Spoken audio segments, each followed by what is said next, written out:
Bienvenidos amigos a un nuevo video con el profe Julio Kawich.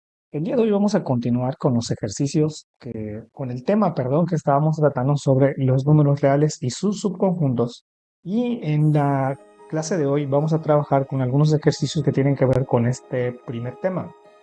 Vamos a ir viendo algunas modalidades de ejercicios que se les puede presentar respecto a este tema antes de pasar directamente al segundo tema.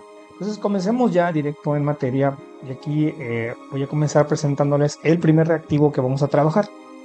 La primera instrucción va a ser clasifica los siguientes números mencionando a qué subconjunto pertenecen. Aquí les voy a recomendar que vean el video pasado donde platicamos sobre los subconjuntos de los números reales y vamos a clasificar cada uno de ellos según pertenezcan a cada subconjunto. Comencemos con este que es el 3/5. Como pueden ver es una fracción común.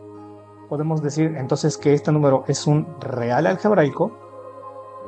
Para empezar, dado que no olviden que solamente existe dos clases de clasificación, los reales algebraicos y los trascendentes. Voy a volver a poner el documento ya que esta parte sí vale la pena que la repasemos rápidamente.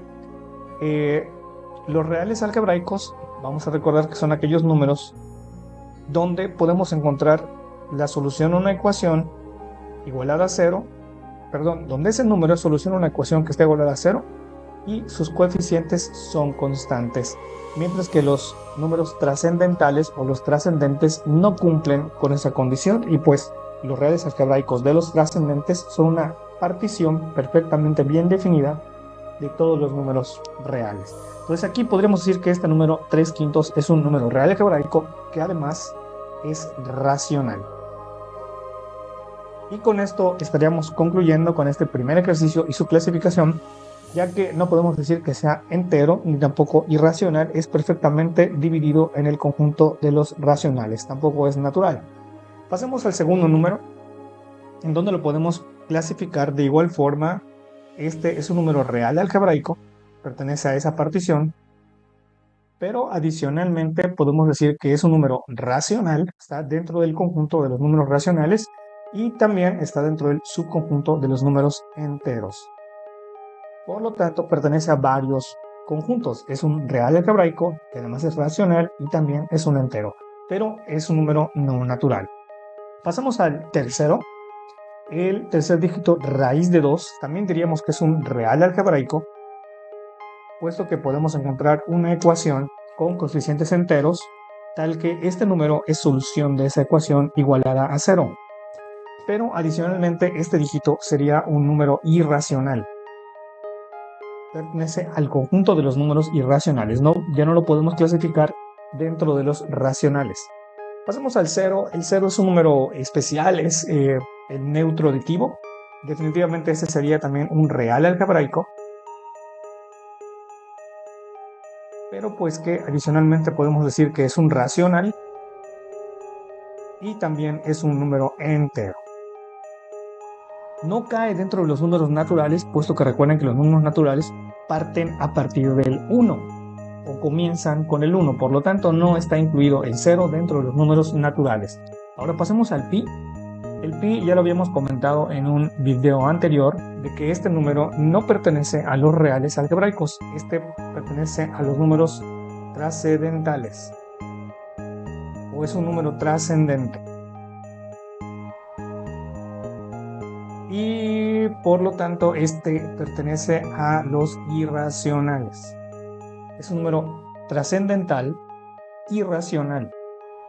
Recordemos que esta partición es muy diferente de los reales algebraicos. Por último tenemos al 2.33 infinito, el 3 no termina. Este diríamos que sí es un real algebraico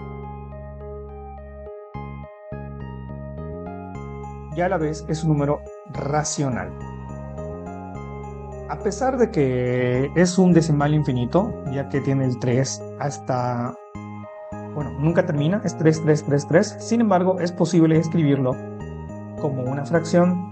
De hecho, son 2 enteros y 1/3, si lo quisiéramos escribir de manera fraccionaria. Este sería el dígito equivalente, 2 enteros y 1/3. Y con esto lo podremos escribir de forma racional. Entonces, este es un número perfectamente racional y que a la vez sería real algebraico dentro de esta partición de números. Con esto estaríamos resolviendo este primer ejercicio y vamos a pasar directamente al segundo, donde nos piden lo siguiente. Dados los siguientes conjuntos, indica a qué subconjunto de los números reales pertenecen sus elementos. Aquí tenemos un primer conjunto B que tiene los números -2, -1, 0, 1 y 2. Tenemos que indicar a qué subconjunto pertenecen este conjunto. Y claramente se ve que un primer subconjunto al que pertenecería es al de los números enteros, ya que los números enteros contienen tanto los negativos como los positivos y al 0, y estos números vienen estando incluidos dentro de ese conjunto. Sin embargo, también pertenece a los números racionales y podemos decir que está dentro de la partición de los reales algebraicos.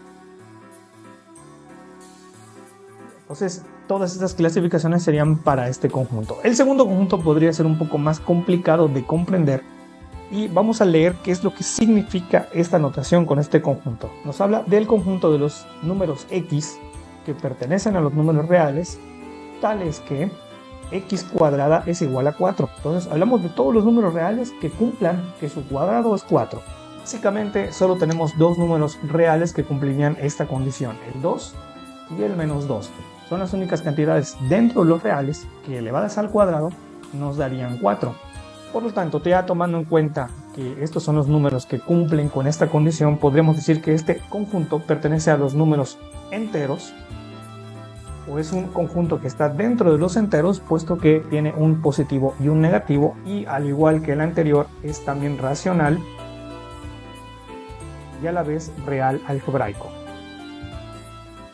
Muy interesante estos dos ejercicios que hemos realizado, puesto que el primer conjunto podemos mencionar que está escrito por extensión, es decir, en este primer conjunto tenemos detallado perfectamente cuáles son todos sus elementos, -2, -1, 0, 1 y 2. Cuando nos dan un conjunto de esta forma, decimos que está escrito por extensión. Mientras en el segundo conjunto nos lo dan de una manera más matemática, es decir, solo nos explican las características de ese conjunto. Cuando esto ocurre, amigos, estamos hablando de un conjunto escrito por comprensión. Este conjunto está escrito por comprensión, no por extensión. Aquí yo puse quiénes son sus elementos, ya lo escribí por extensión para poder definir entonces cuáles son los subconjuntos a los que pertenecen. Bueno, pasamos al tercer y último ejercicio rápidamente. Aquí tenemos que decir verdadero o falso y por qué. Primera afirmación, todos los números enteros son naturales. Definitivamente esto es falso. Ustedes sabrán que podemos dar fácilmente un contraejemplo. El número entero -2 no pertenece a los naturales y por lo tanto esta afirmación sería completamente falsa. De que todos los números enteros son naturales, no, es falso. Todo número racional es un decimal finito. Esto también es falso. Y como contraejemplo podemos dar el 1/3. El 1/3 es un número racional y no es un decimal finito, es un decimal infinito y pertenece a los racionales. Entonces esto es falso. Pi es un número irracional, esto es verdadero. Sabemos que en este caso el número pi es un número trascendente y está dentro del subconjunto de los irracionales. Entonces este sí que cumple esta afirmación. Y veamos la última. En el caso de la última, el número 0 es tanto racional como irracional. Esto es falso. El 0 no puede ser irracional. Recordemos que para ser racional debe ser expresado como la división de dos números enteros. En el caso del 0 se puede escribir como la división de 0 entre A, donde A es cualquier número entero. Entonces es perfectamente un número racional. No puede ser irracional. Recordemos que una de las definiciones para que un número sea irracional es que tenga decimales infinitos y sin sentido. Para empezar, el 0 no cuenta con decimales, por lo tanto no puede ser irracional. Y mucho menos decimales que no se repitan, que sean todos distintos. Esta afirmación es falsa. Y con esto estamos terminando todos los ejercicios que pertenecen a esta primera sección. Claro, este es un breve esbozo de los ejercicios que podemos tener dentro de este tipo de temas, y pues continuaremos viendo más ejercicios conforme vayamos avanzando dentro de las temáticas de cálculo diferencial. Esto ha sido todo por hoy. Suscríbanse a este canal, denle un buen like y nos vemos en el próximo video.